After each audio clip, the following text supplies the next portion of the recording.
Bom dia, meus amados, graça e paz de Jesus. Obrigado, pastor Assis, pela hospitalidade, pastor Clemente, obrigado a todos. Também, pastor Godoy, amigo de longa data e que nos acolhe, nos recebe de modo tão hospitaleiro nesta ocasião.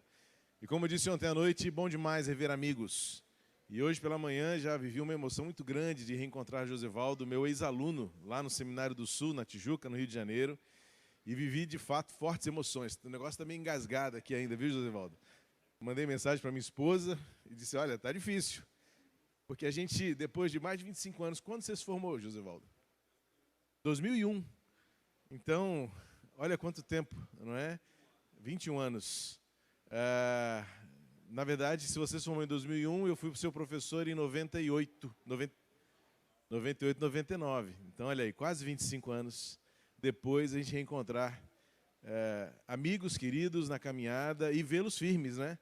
Eu sempre digo lá nas cadeiras do seminário, tem aqui gente representante do Seminário do Nordeste, na Bahia, e eu digo sempre, pastor Elif, para a turma, olha, o mundo é muito pequeno, tudo que nós vivemos nessa sala de aula repercutirá na eternidade, mas enquanto a eternidade não chega, repercute aqui ainda, nas nossas idas e vindas, nos nossos reencontros, nos nossos momentos fraternos de convenção, de denominação, do reino de Deus espalhado, a gente estará sempre junto. Seja numa calamidade, como os irmãos viveram há alguns meses, e o povo batista se engajou, se envolveu, abençoou, e a gente, num momento como esse, reafirma as nossas raízes de comunhão fraternal, e como é importante esses laços de amizade no reino de Deus. Como alguém já cunhou a frase que replica-se aí de forma muito recorrente, o reino de Deus é um reino de amigos. Você já deve ter lido isso muitas vezes. E a gente precisa, de fato, reconstruir esta verdade no nosso dia a dia. Ontem, conversando com o pastor Assis, na nossa longa viagem de Vitória para cá, deu para falar de tudo, até de ficar quieto também muito tempo, que nós não nos aguentávamos mais em algum momento, não é? Ele não via a hora de chegar para me tirar do carro e eu também tomar um banho, estar aqui com os irmãos. A nossa longa viagem de Vitória para cá, a gente falou sobre muita coisa. E uma delas foi essa questão de que o ministério muitas vezes é muito solitário para nós. E acredite, mesmo em cidades grandes como Rio de Janeiro, Godoy, que veio de Niterói, trabalhou na Baixada, como o Júlio também veio lá da Baixada do Fluminense, o São Paulo também, às vezes a gente se engana, como se o Rio de Janeiro fosse, então, o paraíso das amizades. Você tem todo mundo à sua volta. Isso não é verdade. Muitas vezes, mesmo encastelado em lugares grandes, em prédios enormes, o coração muitas vezes está solitário. E eu imagino se isso acontece, então, numa cidade grande como o Rio de Janeiro, quanto mais em lugares mais distantes, como o extremo, olha como é que o nome de vocês já é desafiador, né? Extremo sul da Bahia. E momentos como esse são muito especiais. Que bom que vocês têm valorizado esses encontros e reencontros. Para que vocês saibam, hoje pela manhã fui apresentado ao mentor de alguns de vocês. Como é o seu nome, querido? Joel. Joel, não é? E é bom, de fato, vocês manterem esses encontros. Como bem disse o pastor Assis, agora há pouco, na abertura, o que faz esta unidade acontecer, o sucesso da obra de Deus, da obra missionária de Deus, é a nossa comunhão fraternal. De saber que não estamos tão longe a ponto de sentirmos-nos tão sozinhos. E hoje nós temos a tecnologia de uma chamada em vídeo, a gente vê o rosto da pessoa, a gente ouve a voz de um modo muito mais presente. Quem já virou o cabo da Boa Esperança como eu, vencendo os 50, já estou com 51, viveu uma época em que era muito difícil, né? Quando eu me casei, há quase 27 anos, eu comprei o telefone do meu pai, porque ele se mudou de cidade e era uma coisa muito rara você ter um telefone fixo em casa, né? E eu tive que aproveitar a saída do meu pai de um estado para o outro, e a linha dele vagou, e eu e Jeane pudemos ter, então, o nosso primeiro telefone fixo, né, assim que nós nos casamos, porque a companhia telefônica não tinha simplesmente disponibilidade de linha. Hoje você vai em qualquer loja e compra um aparelho celular, está conectado com o mundo. Pode imaginar uma coisa dessa? Quando eu era adolescente, e olha, já vão décadas, meus tios eram missionários em Portugal. O pastor Oswaldo Bonfim, irmã Maristela Bonfim, eram missionários em Portugal. E eu lembro que era um evento quando nós conseguíamos fazer uma chamada via Embratel com eles. E sabe que horas que tinha que ser? 2h30, 3 horas da manhã. Tínhamos que fazer vigília em casa para poder ligar para a telefonista e dizer: queremos uma ligação para Portugal, em Braga. E aí a telefonista marcava a hora, e quando era umas 2h30, ela ligava de volta: a sua chamada para Braga está sendo conectada. E aí vinha lá o telefone, aquela coisa muito diferente do que nós temos hoje, em que você acompanha em tempo real aquilo que acontece na guerra da Ucrânia contra a Rússia, por exemplo, onde você vê os mísseis destruírem vidas instantaneamente e você vê em tempo real. Hoje a notícia é dada por imagens, você vê o assassinato, você vê a tragédia, você vê a dor do outro, ainda que do outro lado do planeta, e o planeta é redondo sim, não é? A gente descobre que do outro lado do mundo tem gente sofrendo, tem gente precisando do amor de Deus, e isso em tempo real. São os desafios da nossa modernidade, e a gente precisa aliar esses desafios às oportunidades que temos, como esta que eu estou acabando de dizer, de estarmos mais juntos, de usarmos, por exemplo, as redes sociais, que tem tanta bobagem sendo dita, tanta polarização sendo destrutiva para os nossos relacionamentos, usar isso para nos aproximarmos mais, para chorarmos mais, para sorrirmos mais juntos uns com os outros. E este tempo tem sido tão bom. Desde ontem, quando saí de casa, eu orei a Deus, pedi: Senhor, usa a minha vida para abençoar, mas me abençoa também. E eu já estou satisfeito com aquilo que já vivi ontem e hoje pela comunhão com os irmãos. E eu espero que ainda o que viveremos até amanhã de amanhã, a gente possa levar frutos preciosos das nossas sacolas, não é? De volta para os nossos celeiros e para a nossa seara, com aquilo que Deus tem para nos dar, viver nesses dias. Que os irmãos continuem seguindo em frente, como diz a palavra de Deus, por meio do apóstolo Paulo. Permaneçam firmes, constantes, sempre abundantes na obra do Senhor. Lembrem-se, o trabalho de vocês não é vão. Convido vocês a abrirem suas Bíblias. Quem não esteve ontem à noite, eu me desculpei pela tecnologia excessiva. Eu, pessoalmente, faço muita questão de pregar com o livro físico, não é? O livro impresso. Ainda que tenha um apreço enorme pela tecnologia, gosto demais da tecnologia como uma ferramenta tão útil para os nossos dias. No púlpito, eu, pessoalmente, gosto demais de folhear as páginas do nosso livro sagrado. E como eu disse ontem à noite, quem estava ontem à noite ouviu minha justificativa e meu pedido de desculpa, não é? Porque a Bíblia ficou em casa, não é? E um pastor tem tantas Bíblias, né? Ficou várias em casa, ficaram várias na igreja, e eu não vim sem um livro impresso, não é? Apenas com os aplicativos bíblicos do celular, no computador. Então peço desculpa aos irmãos por isso, porque para mim é muito importante estar com esse livro físico, como eu vejo todos vocês aí desembainhando suas espadas, né? Quem foi embaixador do rei sabe bem o que é isso, né? Uma vez embaixador, sempre embaixador do rei, não é? Quero ler com os irmãos 2 textos, Neemias 4:19 e primeiro livro de Crônicas, capítulo 12, versículo 32. Vamos ler Neemias 4:19, em que Neemias está encorajando os seus liderados. O livro de Neemias é um livro precioso demais. Eu costumo chamá-lo de um diário de liderança. Neemias é um livro essencial para estudarmos a prática da liderança nos nossos dias. Pode imaginar um livro escrito há quase 4.000 anos, se formos colocar aí nas tabelas cronológicas da Bíblia, um livro que traz o desafio de Neemias em reconstruir um povo, reconstruir um muro, que não era apenas uma construção arquitetônica, trazer ali uma representação de restauração da dignidade, da restauração de um povo, de uma identidade, de um projeto de Deus para uma geração. Não era apenas colocar as portas nos seus lugares, não era apenas recuperar de escombros muros, era, antes de tudo isso, trazer de volta a alegria de ser povo de Deus, a alegria de ser gente chamada por Deus para um propósito. E Neemias, contemporâneo de Esdras, foram usados por Deus para colocar aquele tempo em ordem, para reedificar muros e reconstruir vidas, fazendo assim, então, a restauração de uma história. E eu diria que Neemias 4:19 é como se fosse a chave hermenêutica de todo o livro de Neemias.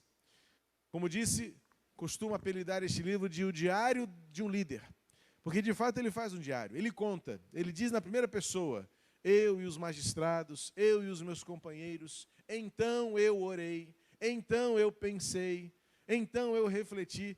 Observe bem que Neemias está compartilhando a sua jornada num processo de liderança, desde a notícia do desafio, a sua reflexão diante do trabalho que estava sendo apresentado para ele, a submissão à vontade e à soberania de Deus na sua vida, e depois um plano estratégico, muito bem elaborado, muito bem detalhado.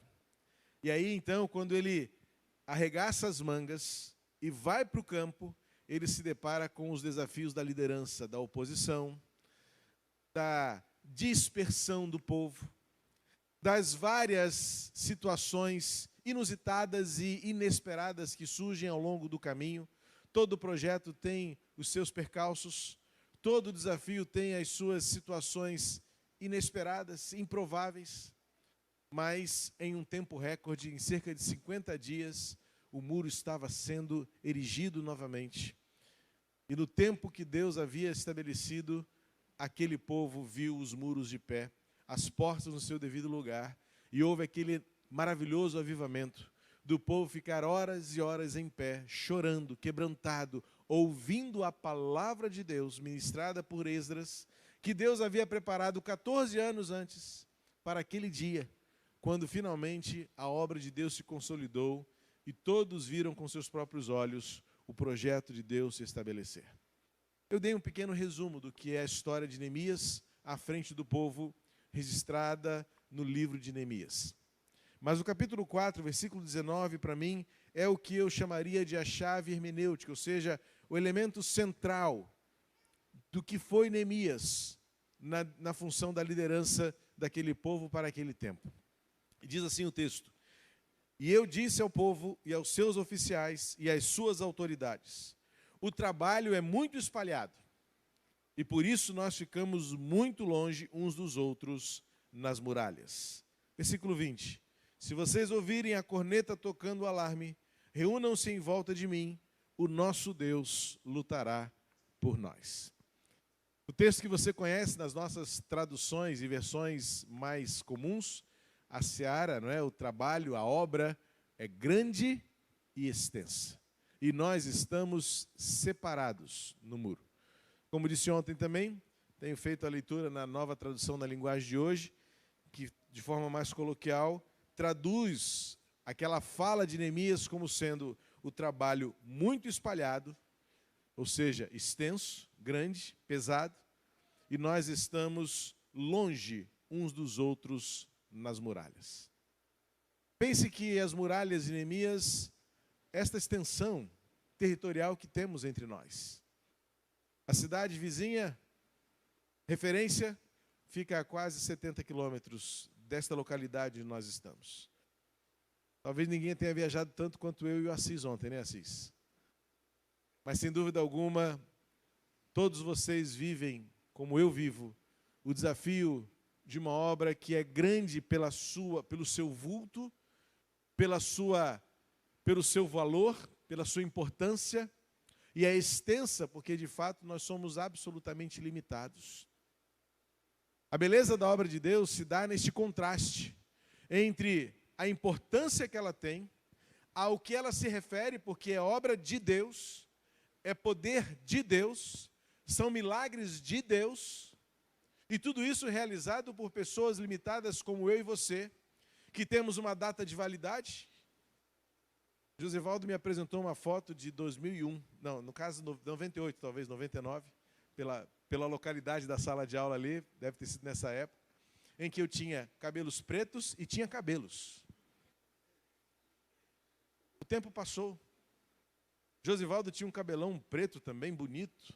Ele se destaca na foto ao lado. E hoje nós estamos, eu sem cabelo, e o que tem pouco já está branco, com uma barba. Josivaldo já com seus cabelos brancos, ficou um senhor bonitão pra caramba. O tempo passou. Nós não temos mais o vigor daquela época. Não temos mais, Neto, aquele vigor da nossa sala de aula no seminário.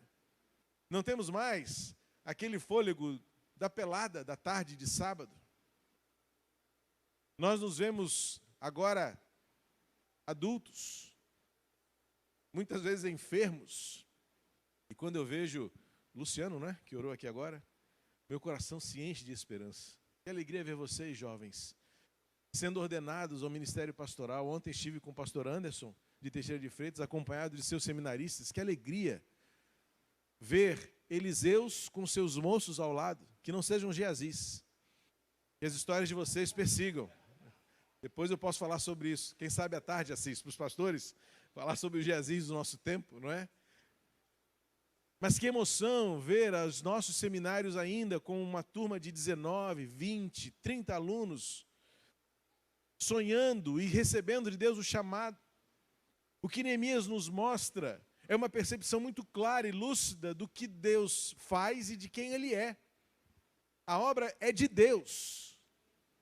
E por isso ela é tão diferente de tudo que pode existir na face da terra. Quando lidamos com a igreja, não estamos lidando com empreendimento, não estamos lidando com um prédio, não estamos lidando com papéis, ainda que tudo isso faça parte. É empreendedorismo, é investimento, é engenharia, é cimento e tijolo. Mas a obra de Deus não se faz com projetos de emboço, de calçamento, de janelas. Tudo isso é resultado de um propósito maior, que são pessoas. Neemias, o tempo todo, ele sabia que ele precisava erguer muros, porque ele precisava cuidar das famílias daquele povo. Leia o livro de Neemias e você verá que ele divide o seu povo estrategicamente por famílias. Cada família cuida do seu local de moradia.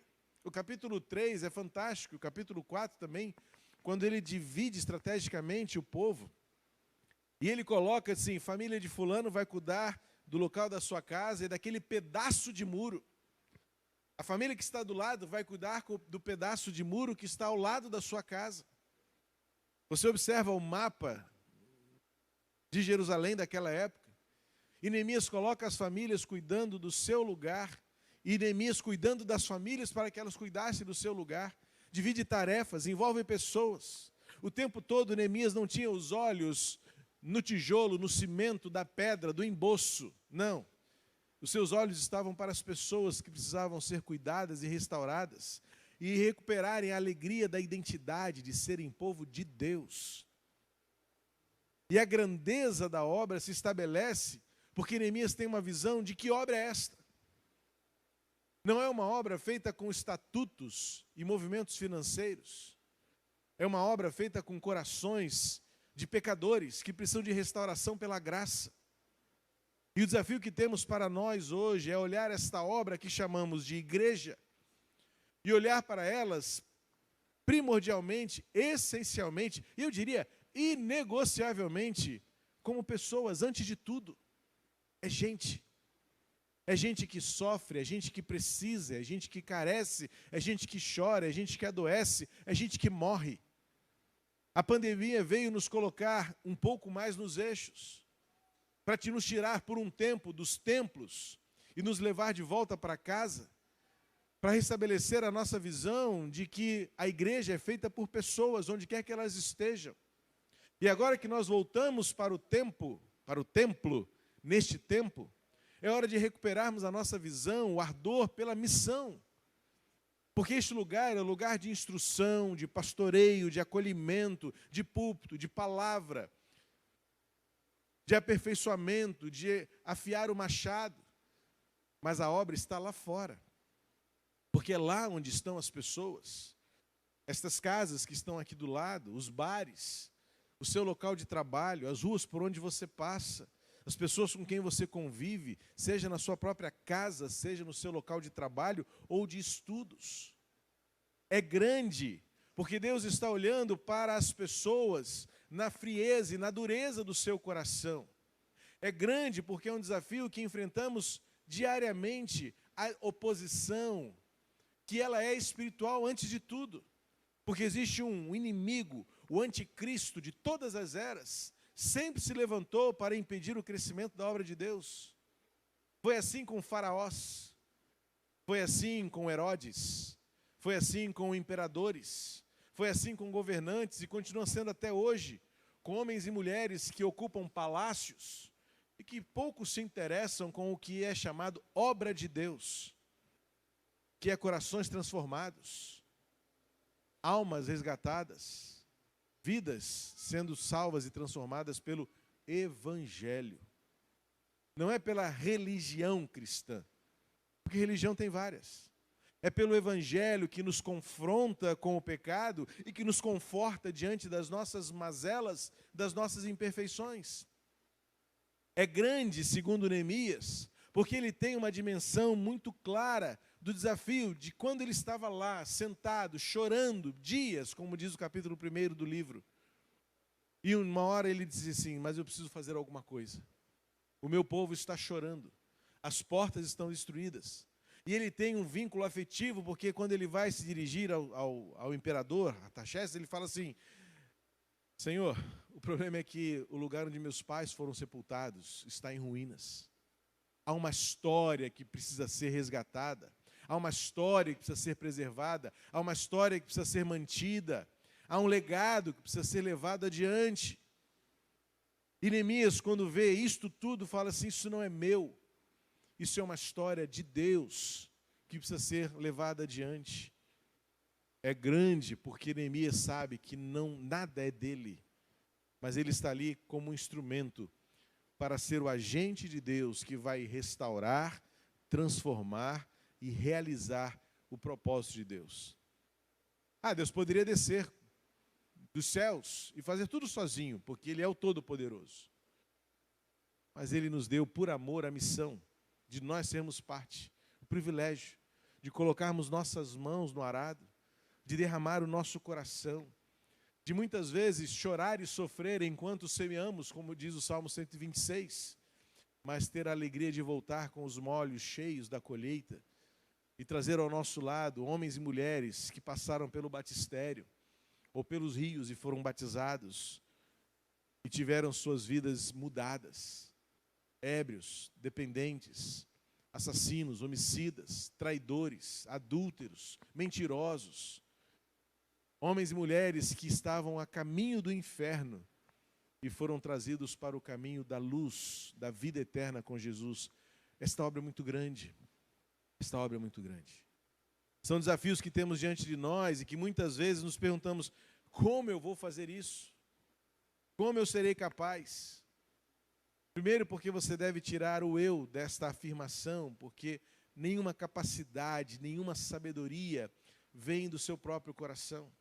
A Bíblia é um livro que, do início ao fim, coloca as coisas nos seus devidos lugares e todas as vezes que alguém tentou distorcer, caiu. Caiu no caminho para Damasco. Caiu em lepra, voltando para a casa dos profetas, como Geazi, como Paulo. Como muitos na nossa trajetória até aqui têm caído, porque em algum momento perverteram a fonte de sabedoria e a fonte de poder, mesmo tendo sido tão claro nas Escrituras que a sabedoria vem do alto, descendo do Pai das luzes, em quem não há variação, como nos ensina Tiago. Como o próprio Neemias, que por diversas vezes, diante de situações em que ele diz, o que eu faço agora? Ele diz, então eu orei ao Deus dos céus, e ele me respondeu. É grande porque não depende de nós. É grande porque só depende de quem Deus é. E o nosso papel é apenas dizer, estou aqui, Senhor. Mostra favor para o teu servo, como termina a oração de Neemias. Eu quero ser usado, quero ser instrumento. É extensa, como uma segunda característica desta obra, porque Neemias tinha uma forma de medir a extensão daquele muro. E ele diz assim, sozinho eu não consigo. Mas eu preciso dividir o povo, multiplicar as mãos, de tal maneira que muitos façam pouco, mas que na soma todos tenham feito tudo. É a matemática de Deus. E a matemática de Deus sempre se fez com o pouco, que nas mãos de Deus se multiplica. Como os 5 pães e 2 peixes. Como a realidade do reino em que o último será sempre o primeiro. E que aquele que se coloca como primeiro irá para o fim da fila. É como aquela percepção do que significa a oferta da viúva pobre. E que muitas vezes distorcem o conceito, minimizando a sua liberalidade, minimizando o seu compromisso de fidelidade, porque você dá o que lhe sobra e fala assim, é pouco, é a oferta da viúva pobre. Mentira! Engano seu. Porque a oferta da viúva pobre, ela foi de fato a menor, mas ela foi tudo o que ela tinha. Eu me lembro do pastor Jeremias Pereira contando que na igreja dele, uma igreja grande, a 8ª Presbiteriana de Belo Horizonte, muita gente abastada, próspera. Certa vez um irmão da igreja desses chegou para ele e disse, pastor, está aqui minha oferta para o projeto. É uma oferta da viúva pobre. Ele, seu mentiroso. Jeremias era desse, quem conhece sabe. Seu mentiroso. Se é a oferta da viúva, entrega aqui a sua fazenda, entrega aqui a sua Hilux, entrega aqui o seu iate, a sua lancha, porque essa seria a oferta da viúva, porque ela deu tudo o que ela tinha. A questão é que como ela deu 2 moedinhas só, você acha que você também só precisa dar 2 moedinhas, só que você tem muitas outras moedinhas para dar. Então eu me torno mentiroso quando eu digo para mim mesmo, é a minha oferta da viúva. Não é não. É a sua arrogância, é a sua vaidade, é a sua mentira. E Neemias sabia que ele podia contar com pouco, se este pouco fosse dado com a inteireza de coração. Porque aquele menino que contribuiu para alimentar uma multidão só tinha 5 pães e 2 peixes, mas também era o seu lanche do dia, era a sua comida para aquele dia. O que a Bíblia nos ensina é que não se trata de dar pouco para sobrar muito para você. É dar tudo, ainda que seja pouco. Note bem como muda tudo. É dar tudo, ainda que seja pouco. Portanto, o desafio que Neemias tinha, e ele diz, a obra é muito extensa, e nós estamos separados, ou seja, é que nós não conseguiremos fazer tudo, mas o pouco que fizermos, que represente o tudo que nós podemos fazer. Portanto, não se trata de fazer tudo. E, aliás, nós, pastores, aqui um recadinho para nós. Quantas vezes nós concentramos tudo em nossas mãos, achando que tudo tem que ser feito por nós. Mas isso não é o certo. Porque o que Neemias diz, lembra que ele divide o povo neste mesmo trecho, fala assim, olha, quem carregar a espada, carrega a espada, mas não deixa de carregar a enxada também não. Quem tiver com a lança, lembra-se do carrinho de mão que você precisa carregar pedra para quem está precisando colocar, assentar as pedras no muro. Cada um tem sua tarefa. Cada um tem o seu lugar. Envolva o povo. Divida tarefas. Espalhe o povo, sim. Multiplique as oportunidades de ação. Abra mão com tudo que você tem, com tudo que você é, para que mais pessoas tenham a oportunidade de fazer pouco, mas que seja tudo que elas podem fazer. Note que é uma relação que não se encaixa muito na nossa lógica e na nossa equação matemática. Porque para Deus não é o quanto, é o como você dá. O apóstolo Paulo, quando arrecadou para os carentes em Jerusalém, ele reuniu as igrejas que estavam sob a sua liderança e diga, há gente precisando, há pessoas lá em Jerusalém sofrendo com fome. E como é que Paulo diz? Cada um dê conforme propor em seu coração. Mas Paulo diz uma qualidade, não por constrangimento ou alegria. E talvez se ele fosse dos nossos dias, ele colocaria mais uma qualificação aqui. Muito menos por barganha. Porque Paulo fala assim, nem por constrangimento, nem por obrigação. E talvez se ele olhasse alguns movimentos de hoje, chamados eclesiásticos, diria assim, não barganhe com Deus não. Não dê 10 para ganhar 100. Não dê por interesse de que Deus vai multiplicar a sua bênção. Não faça isso. Paulo diz apenas uma coisa. Qualifique a sua oferta com alegria. Com um senso de privilégio de participar da obra de Deus. Com aquilo que você é, com aquilo que você dá, com aquilo que você oferta. Sinta-se um privilegiado de colocar as mãos naquilo que um dia foram apenas escombros, entulho, que Sanbalate e Tobias dizem assim, que eles não vão conseguir. Isso aí é tudo montuado de cinzas, de portas queimadas, de pedras derrubadas. Mas Deus transforma entulhos em muralhas. Deus transforma cinzas em portas recolocadas no seu lugar. Portanto, Deus também faz com que aquilo que você é, aquilo que você tem, se for feito como tudo e com alegria, se multiplica, se torna os muros reedificados. É grande e é extensa. Mas agora Neemias vai completar o seu entendimento, colocando o papel de todos nós. Se vocês ouvirem a trombeta, reúnam-se em volta de mim. Olha que líder corajoso. Olha que líder presente. Ele traz para ele a responsabilidade. E neste momento eu falo aos líderes que representam as mais de 50 igrejas, não é isso, da região, desta associação? Líderes que voltam para o seu campo amanhã e reassumem. Este aqui não é o lugar de descanso, é o lugar de amolar o machado. Este lugar aqui não é a cabana que os discípulos queriam fazer lá no monte, quando viram Cristo transfigurado. Estava tão bom aqui, vamos ficar aqui. Não, o nosso lugar é descer. Quando Elias estava cansado, fugindo, com medo, querendo morrer literalmente, ele se esconde na caverna. O que Deus diz para ele? Desce pelo caminho de onde você veio, profeta. Porque eu ainda não terminei. É lá que eu quero você, para ungir Azael, ungir Jeú e principalmente preparar alguém para ficar no seu lugar. Eliseu precisa seguir o ministério profético, porque daqui a pouco você será recolhido.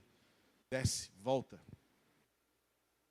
E esse líder está dizendo, juntem-se a mim.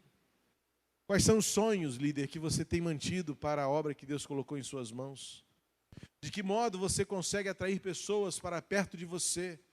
Seja pelo seu carisma, seja pelo seu entusiasmo, seja também pela sua integridade ou inteireza. De tal modo que as pessoas sintam-se alegres em sentarem à sua mesa e dizer, pastor, o que vamos fazer agora? Se tem uma pergunta que deve nos desafiar e entusiasmar é quando algum liderado chega, pastor, e agora? O que a gente vai fazer? É gente que está querendo sonhar com você, é gente que está querendo ouvir a sua trombeta tocar, a sua corneta soar e dizer, juntem-se a mim, porque ainda temos algo que fazer. E neste caso era lutar, era enfrentar as ameaças, os inimigos, que viriam vorazes para tentar destruir o muro que já estava na metade. Agora não, eles não vão conseguir. Vamos sim. Juntem-se a mim. É o papel do líder. Se levantar diante da sua congregação, diante do seu povo e dizer, nós vamos fazer isso juntos. E ele termina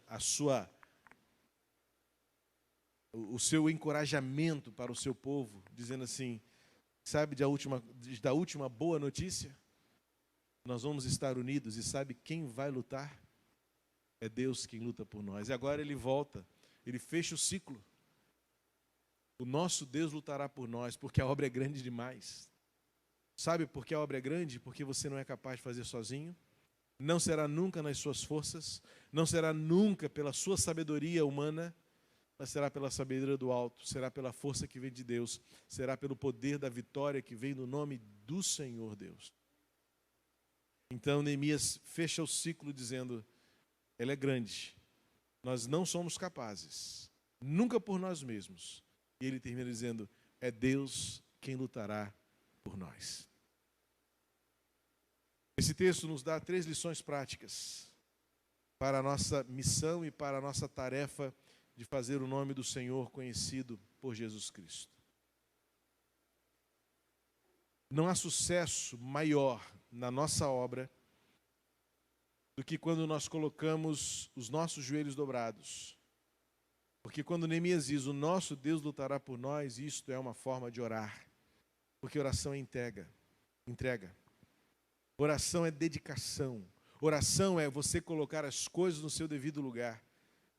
A oração não é apenas uma lista de desejos diante de Deus, como alguém que vai a um protocolo, a uma sessão de requerimento, e diz assim, olha aqui, ó, e coloca assim por baixo do escaninho, está aqui o que eu preciso. Oração é relacionamento, quando nós reordenamos as coisas na nossa vida e dizemos, Deus é Deus e eu sou homem. Deus é o Todo-Poderoso e eu não posso nada sem Ele. Deus é o Deus de amor e eu confio nele e não confio em minhas próprias mãos. Então eu entrego tudo a Ele. Quando Neemias diz, o nosso Deus pelejará por nós, ele está dizendo, nós não seremos capazes sozinhos. Não, tanto pela nossa individualidade, muito menos pela nossa autonomia. É Deus quem faz a obra acontecer. E nós só descobrimos isso de joelhos dobrados, de olhos fechados, com o coração focado no poder e na autoridade que vem do Senhor. O que Neemias nos ensina é perseverança. Ele estava com o muro pela metade. Ele reúne todo mundo e fala assim, olha, ainda não acabou a obra. Nós temos uma mania muito humana de achar que nós colocamos pontos finais na nossa jornada. A gente levanta uma parede e fala assim, tá bom, agora eu posso ir embora e outro continua daqui. A gente fica 2 anos num projeto, 3 anos num projeto, fala assim, não, já fiz a minha parte, agora vem outro. Consulte o coração de Deus. Porque talvez você só esteja na metade do que Deus tem para fazer na sua vida. Eu volto a Elias. Quando Elias disse para Deus, eu não sou melhor do que os meus antepassados. Tira a minha vida. Acabou. Depois ele volta e se queixa para Deus de novo, dizendo, Senhor, o teu povo matou os teus profetas, descumpriu a tua lei. Eu não estou conseguindo levar isso adiante, estou cansado. Chega, tira a minha vida. E aí o que Deus faz com Elias? Tá bom, Elias, descansa um pouquinho, senta lá, descansa, bebe uma água fresca, come um pão quentinho. Nós ainda não terminamos. Quando eu olho o 1 Reis 19, eu vejo ali Deus tratando Neemias, dizendo, Neemias, você está querendo colocar um ponto final? É apenas um ponto de uma sentença, porque ainda tem muito mais para escrever na sua vida. Neemias está dizendo, nós chegamos só à metade. Os inimigos não descansarão. Como não descansam? Sempre haverá um anticristo na história tentando destruir a obra de Deus. Estude a história e você verá que sempre houve catástrofes, regimes, crises, pandemias, que de alguma maneira tentaram, com muitos esforços, destruir a obra de Deus. Mas a obra de Deus não parou. Talvez na sua igreja tenha acontecido o que em muitas igrejas aconteceu. Na pandemia vimos um crescimento milagroso de pessoas que foram em busca do evangelho, da esperança, da paz. Chegamos apenas à metade como Neemias. E desistir não é algo que nos caracterize. O livro de Hebreus, no capítulo 10, versículo 32, 39, o escritor aos Hebreus diz, nós não somos como os que... Neemias nos ensina que desistir não é marca de alguém que esteja à frente do povo de Deus. A visão de Neemias é olhar para aquele monte de entulhos, para aquele muro pela metade e dizer assim, nós ainda não terminamos. Os inimigos, Sambalate e Tobias, olharam para aqueles escombros e disseram, leia o texto, você vai ver, eles não serão capazes. No início do capítulo 4 é esse começo, eles não serão capazes. Olha aqui, quem pode reconstruir alguma coisa com esses escombros? Neemias olhou para aquilo e disse assim, é matéria-prima. Os inimigos dirão, isso não vai dar certo. Nós dizemos, Deus fará dar certo. Os inimigos dizem, é entulho. Nós diremos, é matéria-prima. Nem que seja para nivelar o terreno. Não é assim que nós fazemos? A gente destrói uma casa e usa o entulho para nivelar o terreno. Reaproveitar. Recuperar. Restaurar. A obra de Deus é feita baseada na visão da restauração. E esse texto nos ensina que o que de fato nos torna mais fortes e que nos faz ir mais longe é a capacidade de união e de unidade, que para mim são termos parecidos, mas são diferentes. Parece que são a mesma coisa, mas não é. Quem está unido por meio da unidade, significa que todos estão envolvidos fazendo coisas diferentes. A unidade da igreja é aquilo que Paulo disse: somos muitos membros, porém estamos unidos ao mesmo corpo. Mas agora chegou o momento da união, que é um pouco diferente do que é a unidade. Porque se a unidade são todas as pessoas envolvidas fazendo coisas diferentes, a união é agora todos juntos fazendo a mesma coisa com um propósito específico. É o que Neemias nos ensina nesse texto. Grande e extensa é a obra, e estamos espalhados. Ou seja, estamos em unidade, fazendo o muro acontecer. Mas haverá um momento em que a trombeta vai tocar. E aí o que Neemias fala? Unam-se em torno de mim. Agora é união. Porque é um inimigo comum. E nós estamos vivendo o prenúncio de dias muito difíceis no nosso Brasil. Se em 2018 foi um ano difícil, 2022 não será diferente. As eleições estão chegando. O Brasil está dividido. E se o Brasil está dividido, significa que a sua família também deve estar dividida. E se a sua família está dividida, você já viu que a igreja também está dividida. E nós precisamos, como líderes, deixar de lado um pouco as nossas paixões para pregar a unidade da cruz. Eu sonho em que pastores falem menos de política e falem mais da cruz. É saudável e é necessário que você tenha suas convicções, mas não use este lugar para defender quem quer que seja. Porque bastará um dia depois da eleição para você se frustrar e se decepcionar com aquele que um dia você defendeu. Porque são homens como eu e você. Uma palavra resume: não vale a pena. Não vale a pena você usar o texto bíblico, qualquer que seja, para justificar a sua causa política partidária. Seja quem for, eu tenho minhas convicções. Eu tenho meus votos definidos. Mas nunca os declarei de púlpito. E nunca usei o púlpito para defender ou atacar quem quer que seja. Porque hoje ele pode me representar. Basta uma aliança e amanhã ele não me representa mais. É assim o mundo político. Não vale a pena. A igreja de Cristo não ocupa palácios. A igreja de Cristo confronta palácios. A igreja de Cristo não está preocupada com os tronos deste mundo, porque o nosso rei está sentado sobre um alto e sublime trono. A igreja está perdendo o seu papel, seja de um lado ou de outro. E não se engane, os dois lados estão errados na percepção do que é a igreja e do que faz a igreja. Os dois lados se aliam à igreja com seus interesses espúrios. Não existe bom moço no cenário político partidário no Brasil hoje. Com todo respeito a se algum político aqui neste lugar. Mas não existe bons moços. Talvez um ou outro, uma raríssima exceção. De alguém que você, como líder, a sua igreja local, possa dizer: não, pastor, eu tenho minha igreja, um candidato, um ocupante de uma cadeira política na minha cidade, esse eu conheço, caminha comigo, eu discipulo. Ok, mas você sabe que é uma agulha num palheiro.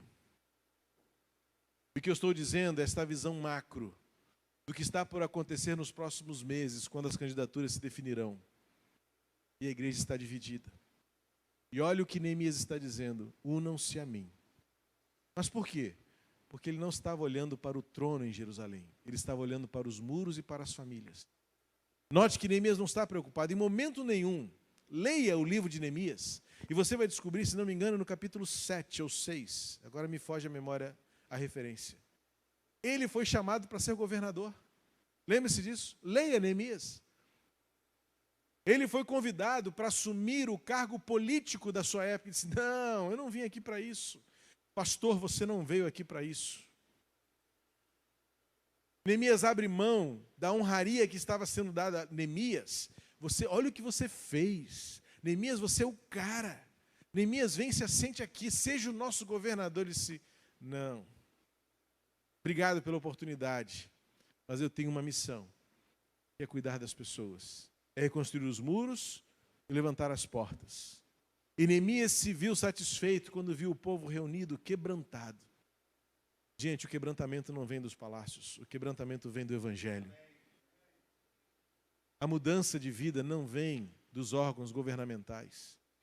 E aí Neemias diz: unam-se a mim. Nós precisamos de pastores hoje e digam para o povo: unam-se a mim, porque eu me uno ao Evangelho de Cristo, para confrontar e confortar. Eu tenho defendido esse binômio acerca da pregação do Evangelho, que é o confronto e o conforto. Uma pequena mudança nas letras fazem toda a diferença, mas concluem com precisão o que é o Evangelho de Cristo hoje. Confronta e conforta. Unidade e união. Perseverança e oração. É o que fará a igreja ser um agente de paz e misericórdia no mundo de hoje. Senhor, em nome de Jesus, completa esta palavra no coração de cada um de nós. Obrigado porque a tua palavra é sempre tão viva e tão presente e tão contextual. A história de Neemias, vivida há mais de 3.000 anos, traz-nos exemplos tão de hoje para aquilo que devemos ser e fazer na liderança do teu povo nos nossos dias. Capacita-nos e fortalece-nos. Que a sabedoria vem do alto. A força vem de ti e o poder é teu. E o Senhor lutarás por nós. Na medida em que nós, como teu povo, mantivermos os nossos olhos na grande obra, o nosso coração e os nossos bens, dons e ministérios engajados no lugar onde tu nos espalhaste, e que a nossa vida esteja inteiramente disposta a viver em unidade e em união, sempre que for necessário, para prevalecer a tua vontade, a tua palavra nos nossos dias. No nome de Jesus.